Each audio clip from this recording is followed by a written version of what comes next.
Okay. So Darktide has officially cemented my love for 40k. So yes, in saying that, I am pretty new to 40k and all of its amazing lore, and there is a lot that I still have to learn. So I wanted to take a little bit of time to explain why Darktide might actually be a really good starting point for people just getting into the 40k franchise like myself. It is in my very humble opinion that Fat Shark has an absolute masterpiece on their hands with Darktide, and I don't think that many people would disagree. So back to my initial point, how can a game like Darktide, with none of the typical 40k offerings such as Space Marines with bolters killing Xenos, keep someone like me interested enough to look into 40k even deeper? Especially since some people, such as myself, think that the Darktide campaign itself wasn't extremely depthy. I feel like this is a good segue to actually talk about the first point I want to make. Food! Water! Atmosphere! I think Fat Shark nailed the world design. Everything looks so disgusting, perhaps even dilapidated. For a game where you and a bunch of buddies are chilling, purging heretics in the thousands, you can really feel the effort put into these levels. And I don't know about you guys, but like this ran down dystopian style this game has is really speaking to me right now. But when you combine this aesthetic with the absolute banger OST, it creates a really badass sense of immersion. Don't believe me? Hold on. Let me throw on one of the OST tracks that I'm in love with.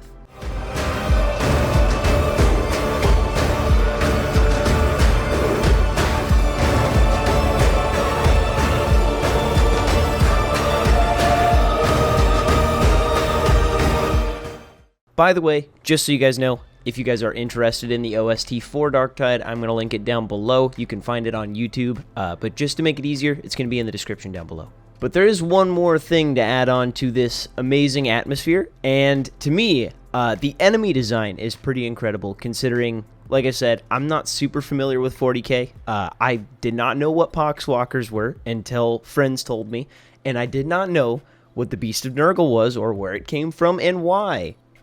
But not getting into too big of a tangent here, the shooters on the higher levels, they could be toned down a little bit. My buddies and I were goofing off the other day, and we decided to do a level 5 mission, and we got absolutely boned by gunners.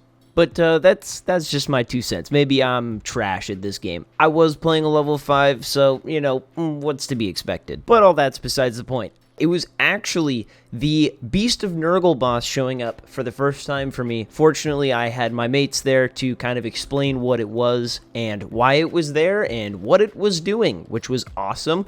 And getting little tidbits of information from them kind of while we were playing through the game really helped, I guess, cement the story of 40k a little bit better in my head.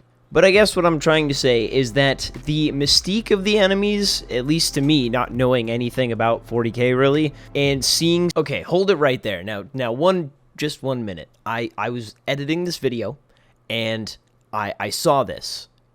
This has happened a few times, and I thought I was losing my shit. But I'm happy that I have it on video. Y'all saw that man walk through the wall. No lie. Something like Beast of Nurgle or the Demon Host or the Plague Ogren all seemed really cool to me and sent me running straight to YouTube if my friends didn't have the answers to what they were. With all that being said, I would like to move on and talk about the gameplay now. As you guys may well know, Darktide is a horde game first and foremost, with Left 4 Dead elements here and there. It's just a little bit deeper with some skill upgrades and a crafting system. Crafting system. Hey, you. Yeah, you. I love this game, but I think on release, we can all agree that that is not good. But jokes aside, I will talk a little bit about the crafting issue a little bit later on in the video.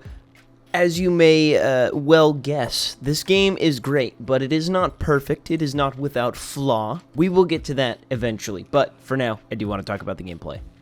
For starters, you got your 4 classes. You got your Veteran, you got your Zealot, your Psyker, and your Ogren. Zealot, best class. fight me.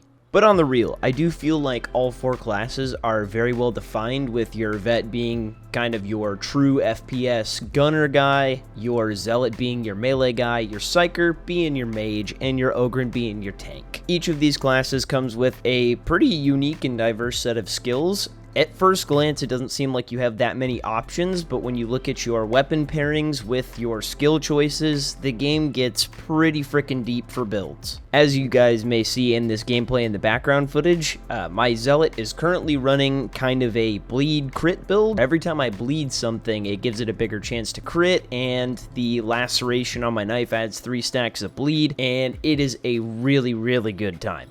Along with that, I've been pairing it with the little stubber pistol because that has the quickest draw time to my knowledge for a weapon,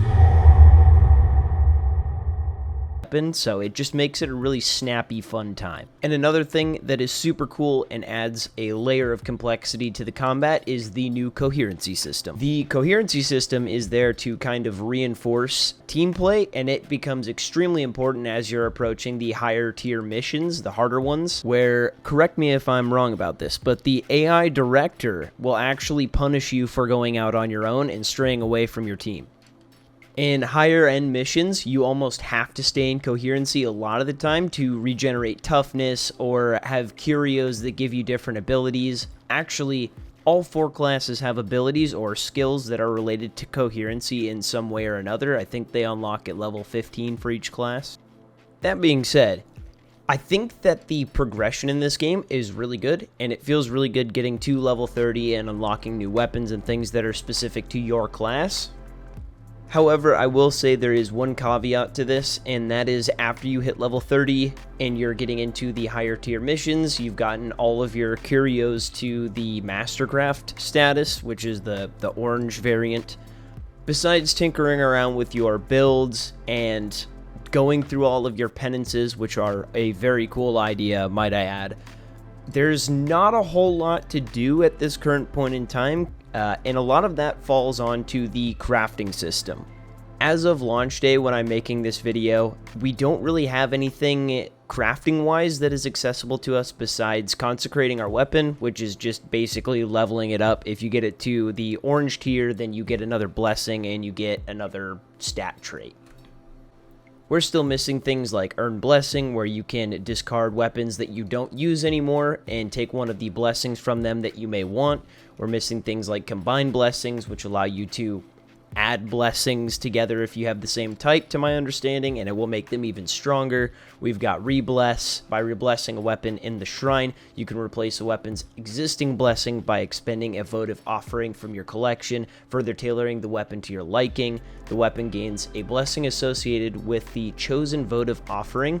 And we're missing the Refine item system, which will allow us to manipulate the stat percentage perks on the weapon.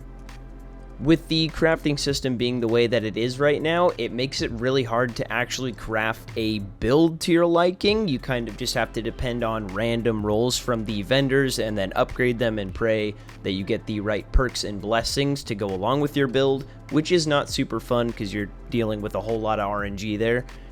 And again, it could just be me being bad, but I feel like you're going to have to upgrade your curios and weapons to even stand a chance in Heresy or higher, so tier 4 and tier 5 missions. I've only done tier 4 as my highest completion.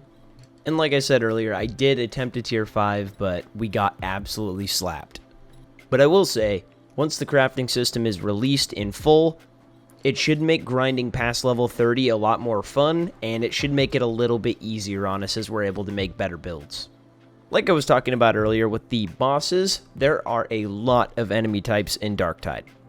Having an assortment of different weapons on your team can be the key to getting through higher end content and dealing with the assortment of different elites that Darktide throws at you. You've got enemies like the Mauler, the Rager, the Carapace Armor Ogryn, the Reaper Ogryn, which is just the flesh version, I guess. He's got a minigun. The classic Dog, Mutie, and Trapper, Shotgun and Machine Gun Dregs, and a plethora of others I'm sure I'm missing at this point. And another thing that I absolutely love about Darktide is no matter how many enemies it's chucking at you, for the most part, it tends to feel pretty balanced.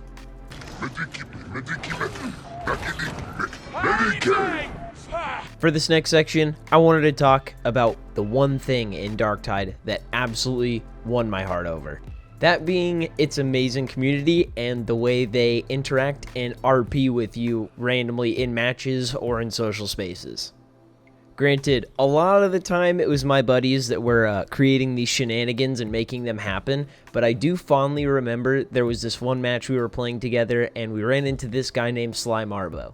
My buddies knew the character from 40k, so they hit him up in the chat, and this guy was one of the nicest people I have ever met in an online game in my life. This dude was super chill. He was just chatting along with us about Warhammer lore while we were killing shitloads of poxwalkers. It was a good-ass time. There were also plenty of times when we were just chilling out in the social hub where you're searching for missions and stuff like that, and people would hit us up in chat. We'd just start going off on tangents about 40k lore. It was super fun with them. My buddies introduced me to the Cadia Stands meme. And of course, how could I forget the Nergalacy meme? I know I'm a little bit late to the party on that one, but it is a pretty good one. Watching one of your mates go down and then toxically typing into chat that the Emperor does not protect never gets old. And that was one of the cooler aspects of Darktide to me, is that I don't know all that much, and we were all cracking these jokes towards each other, and it kind of felt like we were all in on the same joke. And you don't really need to know all that much about 40k to kind of understand what Darktide is going for. I mean, we're all pretty much crazy religious zealots praising the Emperor, and in a way, that's what this game is all about. I mean, it's extremely over the top, and so is 40k as a whole. It's just an all-around good time, and when you have crazy people in chat typing super funny shit, it's just a good time all around. But of course, in any community, there's always going to be a few bad apples. We've ran into a few people who are getting triggered at us for going down in higher tier missions, but dude, it's whatever. It's not a competitive game. We're just here to, like, you know, have fun. We're playing Left 4 Dead with some depth, man. That being said, I think the social aspect, the gameplay, and the general atmosphere of Darktide is an amazing way to get into 40k if you're new, like me, or if you're a returning player from Vermintide. This game is just an all-around good time. However, like I said earlier, it is not without flaw, and another one of the bigger flaws for this game, at least for me, is the crash tide issue. I've played this game, like you saw earlier, quite a bit, and I've had well over 100 crashes in that time. It seems like it's gotten a lot better since the actual launch just happened, but it's still happening frequently enough to be kind of a nuisance, and I think once Fat Shark gets these bugs ironed out, this game is gonna be chef's kiss. But I will say, on a positive note regarding the crashes, it does seem that Fat Shark has at least acknowledged that the crashes are happening, and they are aware, sort of what's causing them. They chalked it up to GPU hitching, which I'm not really sure how that happens, but I have a feeling it has something to do with how good the game looks. But those are my thoughts and opinions on Darktide for the time being. I may release another video later on, just kind of showing the progress of the game, or if anything has changed for the better or for the worse. I highly doubt it'll get worse. It's pretty great as is, and I think it's only going to get better over time. If you guys have gotten a hold of Darktide yourselves, be sure to let me know how you're feeling about the game down in the comments. That'd be really appreciated. I'd like to talk to you guys about it down there, because personally, I'm having a blast. If you guys do enjoy these kinds of videos, be sure to leave a like and sub down below. If you want more, make sure to hit the bell. Also, one last thing, if you guys want to see me, I do stream on Twitch pretty frequently. I'm going to try to get back on track over there a little bit more as well. Links to that will be down in the description as well. But as always, thank you so much for watching, and I hope to see you guys in the next one. One more thing, just remember, the Commissar demands cookies. And to you.